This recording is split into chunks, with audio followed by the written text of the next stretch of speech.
Light दिखे से आ तो है मैं जागो आज जो घटे बात तो यही हो रही है घट जागो। भारत माता की बढ़ाओ, आवाज थोड़ी कम आई बोले। भारत माता की, भारत माता की। बहुत ही आदरणीय भारतीय जनता पार्टी से प्रत्याशी के तौर पर आप सबके बीच में उपस्थित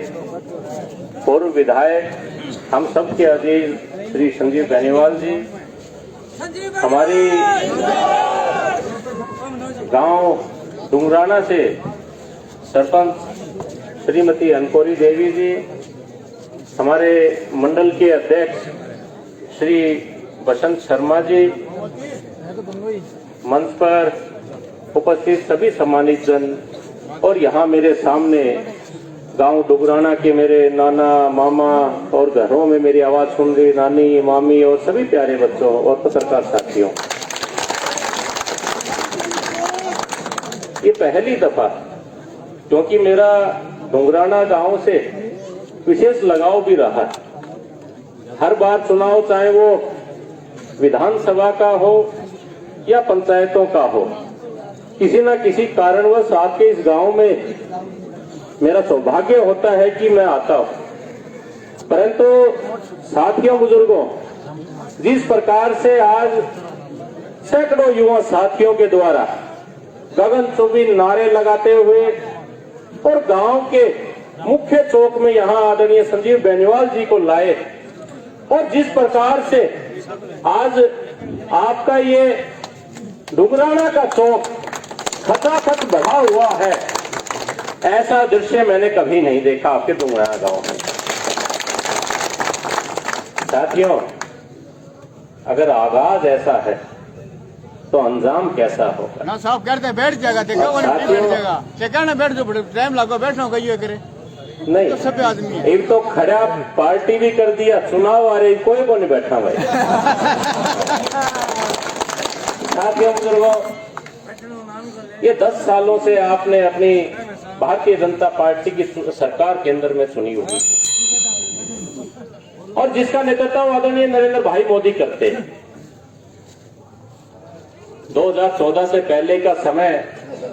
और इन 10 वर्षों का समय आप तुलना करके देखें तो आपको यह एहसास होगा कि किस प्रकार की कुव्यवस्था तत्कालीन कांग्रेस सरकार के समय में थी और किस प्रकार से ये बदलाव करते हुए आज भारतीय जनता पार्टी की सरकार, आदरणीय नरेंद्र भाई मोदी की सरकार इस देश के 140 करोड़ लोगों तक जो कोई भी योजना बनाने का काम करती है, ना सिर्फ योजना बनाती है, उन योजनाओं का लाभ भी अंतिम पंक्ति में बैठे हुए व्यक्ति तक पहुंचाने का काम करती है। ये साथियों बुजुर्गों, इन 10 वर्षों के दौरान, और मैं तो ये कहता हूं कि ये हम सबके लिए इतनी बड़ी विडंबना थी कि इस देश के अंदर 12 करोड़ के करीब घर ऐसे थे जिन तक पानी की व्यवस्था नहीं थी। हमारे इस देश में 8.5 करोड़ से ज्यादा परिवार ऐसे थे जो रसोई गैस से वंचित रहते थे। और साथियों बुजुर्गों, आपके इस डुंगराना के चौक में आप सब लोगों की तरफ से मैं धन्यवाद करना चाहता हूं देश के प्रधानमंत्री श्री नरेंद्र भाई मोदी का, जिन्होंने आज इस देश के 12 करोड़ लोगों तक पानी पहुंचाने के साथ साथ 8.5 करोड़ परिवारों तक रसोई गैस पहुंचाने का जो काम किया है। अगर आप अपनी डुंगराना की मार्केट में भी देखेंगे या नजदीक लगता कलाना या बहदरा तक भी जाएंगे तो आज आपको किसी भी दुकान के ऊपर ना तो सर पे रखने वाली इंडी मिलेगी, ना फूंक मारने वाली फूंकनी मिलेगी। साथियों बुजुर्गों, मुझे याद है और आप सब भी गवाह होंगे क्योंकि ये सोशल मीडिया का जमाना है, यूट्यूब का जमाना है, कि जब भारतीय जनता पार्टी ने 2014 के लोकसभा चुनाव से पहले आदरणीय नरेंद्र भाई मोदी का नाम प्रस्तावित किया था प्रधानमंत्री पद के लिए, और उस वक्त रेवाड़ी हरियाणा प्रदेश के अंदर एक बहुत बड़ी जनसभा का आयोजन किया गया था। और साथियों बुजुर्गों, उस जनसभा के अंदर आदरणीय देश के प्रधानमंत्री बनने से पहले नरेंद्र भाई मोदी ने ये घोषणा की थी कि इस देश के किसान की हालात को मैं समझता हूं। इस देश का किसान किस प्रकार से धरती का सीना चीरकर इस देश और संसार के लिए अन्न पैदा करने का काम करता है, किस प्रकार से वो मेहनत करता है और उसकी की हुई मेहनत के ऊपर प्राकृतिक रूप से अगर कोई आपदा पड़ती है, चाहे वो ओलावृष्टि की बात हो, अत्यधिक जल भराव की बात हो या किसी भी तरह का नुकसान हो, तो वो पीड़ित होता है, परेशान होता है, दुखी होता है। और इसको देखते हुए जहां इस देश के अंदर हर साल हजारों किसान आत्महत्या करने को मजबूर होते थे, तो ये आदरणीय प्रधानमंत्री जी ने उस दिन घोषणा की कि जिस दिन भारतीय जनता पार्टी की सरकार पूरी बहुमत से आप बनाने का काम करेंगे और आप अपने बेटे को जिस दिन देश का प्रधानमंत्री बना देंगे, उसके बाद अगर प्राकृतिक आपदा की मार लगेगी तो किसान को अपनी गोद से भुगतान नहीं करना पड़ेगा, मोदी जी अपने सरकारी खजाने से किसान की भरपाई करने का काम करेंगे। परंतु साथियों, जब से इन 10 दिनों के दौरान, इस चुनाव प्रचार के दौरान आपके इस बहादुरा विधानसभा में आया हूं, यहां तो गंगा को उल्टी बहाने का काम किया जा रहा है। आपके जो प्रत्याशी पूर्व में रहे और आपने जिनको चुन के विधानसभा भेजने का काम किया था, वो सीना ठोक ठोक कर ये कहते हैं कि ये मुआवजा मैंने दिलवाने का काम किया है। साथियों बुजुर्गों, आपके बहादुरा की तो वो सीना ठोक देते हैं, परंतु इस देश के करोड़ों किसानों के खाते में जो पैसा जाता है, मैं उनसे पूछना चाहता हूं कि क्या वो देश के किसान को भी पैसा दिलवाने का काम करते हैं? पूरी तरह से फरेब और झूठ की राजनीति जिन्होंने 5 सालों में की, और जब से ये आचार संहिता यहाँ लगी है, इस आचार संहिता के लगने के बाद यहाँ चाहे वो नकली डीजल की बात हो, चंदन की तस्करी की बात हो, चाहे वो चिट्टे की तस्करी की बात हो, हथियारों की स्मगलिंग की बात हो, हर एक विषय के अंदर, हर एक जुर्म के अंदर उनके राइट और लेफ्ट का नाम आया है। ये आज बहादुरा क्षेत्र की जनता जानती है। और जब उनके नजदीकी लोगों का नाम आया और जब ये पत्रकार साथियों ने और यहाँ की जनता ने उनसे पूछा कि ये आपके नजदीकी लोग हैं और ये करते हैं तो आप भी इसमें शामिल होंगे, तो वो ये कहते हैं कि ना भाई, इन चीजों से तो मेरा वास्ता नहीं। मैं उनसे पूछना चाहता हूँ, अरे कॉमरेड बलवान सिंह, क्या तुम भी डॉक्टर मनमोहन सिंह की तरह रेनकोट पहनकर नहाने का काम करते हो? ये साथियों बुजुर्गों, मैं उनको ये बता देना चाहता हूँ कि जिस प्रकार की कुव्यवस्था इस बहादुरा विधानसभा में फैलाने का काम किया, किस प्रकार से उन्होंने या सड़कों के अंदर भी भ्रष्टाचार करने का काम किया, और किस प्रकार से इस बहादुरा क्षेत्र के अंदर जो आम आदमी की जो एक मांग होती थी, जो आम आदमी की एक सोच होती थी कि हम किसी को जनप्रतिनिधि चुनने का काम करेंगे, वो हमारे हितों की रक्षा करेगा, परंतु इन्होंने 36 बिरादरी के साथियों के हितों के साथ जो खिलवाड़ करने का काम किया है, मैं उनको ये बता देना चाहता हूं कि बेशक से वो शोले पिक्चर के धर्मेंद्र की तरह डुंगराना की कितनी भी बड़ी टंकी के ऊपर चढ़ जाए, परंतु अब ये जनता मान चुकी है और किसी भी कीमत पे बसंती का हाथ तेरे जैसे के हाथ में नहीं ये जनता देने वाली।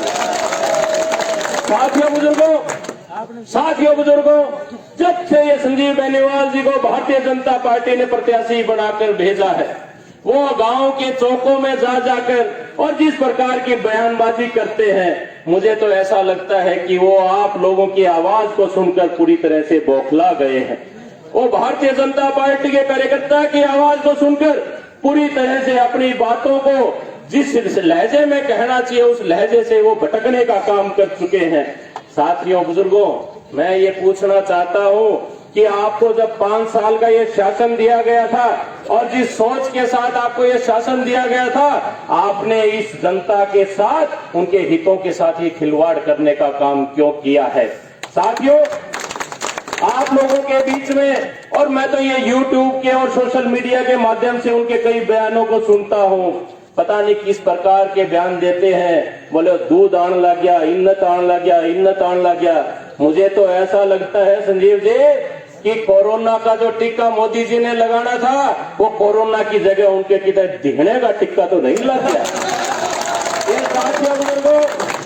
साथियों बुजुर्गों, मैं कल एक और उनकी वीडियो सुन रहा था और बड़े जोर जोर से चिल्ला चिल्ला के सीना चौड़ा करके वो बोलते हैं और ये कहते हैं कि ये लाल झंडा, इस लाल झंडे से रेल रुक जाती है, इस लाल झंडे से मैंने कांग्रेस की गिरती हुई सरकार को रोकने का काम कर दिया। मैं ये कहता हूं कि बलवान जी, आपने रेल को रोक दिया होगा, आपने सरकार को, गिरती हुई सरकार को रोक दिया होगा, परंतु थाना एक बात को बेरो कोरी, जब 10 लाख जाए लाल कच्छा रुपए कोरी गोली देनी पड़ा हुई है। और ये जनता 25 तारीख को चाहे कितना ही लाल कच्छा बनवा लिए, 25 तारीख को तेरे को गोली देने का काम करेगी। और तुझे ये समझ लेना चाहिए कि ये लोकतांत्रिक व्यवस्था है। इस लोकतंत्र के अंदर आप किसी भी प्रकार से इस जनता के हितों के साथ उसकी अनदेखी नहीं कर सकते। और मेरा आप सबसे ये निवेदन है कि जोश के साथ जो युवा साथी आज भारतीय जनता पार्टी और संजीव जी के जिंदाबाद के नारे लगाते हुए यहाँ मुख्य चौक तक लेके आए, और ये कारवां यहाँ रुका नहीं है, ये सुबह से शुरू हुआ ये डुंगराना, ये कल भी चलेगा, परसों भी चलेगा और 25 तक निरंतर चलता रहना चाहिए। साथियों, आप सबसे मेरा ये निवेदन है, आप सबसे ये गुजारिश करने आया हूं, आपका भांजा, आपका बेटा होने के नाते ये अरदास आप लोगों से करता हूं कि आने वाली 25 तारीख को एक एक वोट कमल के निशान का बटन दबाकर आप संजीव बेनीवाल जी को विजयी बनाने का काम करें। क्या पहुंचने पर आप सब साथियों के द्वारा और युवा साथियों के द्वारा जो मान सम्मान हमारा किया गया, जो मालाओं से हम सब लोगों को यहाँ आशीर्वाद देने का आपने काम किया, आपको ये भरोसा भी दिला के जाता हूँ कि 25 तारीख के बाद 3 दिसंबर को नतीजा आएगा। और जिस प्रकार का आपका ये जोश देखने को मिल रहा है, इस जोश को देखते हुए निश्चित तौर पे आप संजीव बेनीवाल जी को इस 200 की विधानसभा में सबसे ज्यादा वोटों से जिताने का काम करेंगे।